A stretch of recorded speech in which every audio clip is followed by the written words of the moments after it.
Magandang umaga! Ako si Jairus Abram Encarnado. Tara na sa National Museum of the Philippines.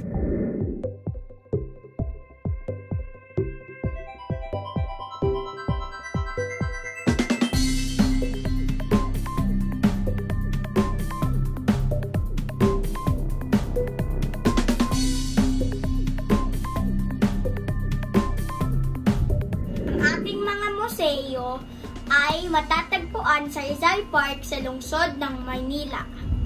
Ang Museum of Natural History ay puno ng mga hayop tulad ng ating pambansang ibon, agila.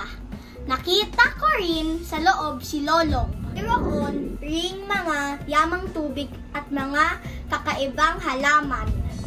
Ang Museum of Anthropology naman ay puno ng iba't ibang paniniwala at tradisyon na mayroon dito sa ating bansa. Mula sa mga anito hanggang sa mga pamumuhay ng lumad.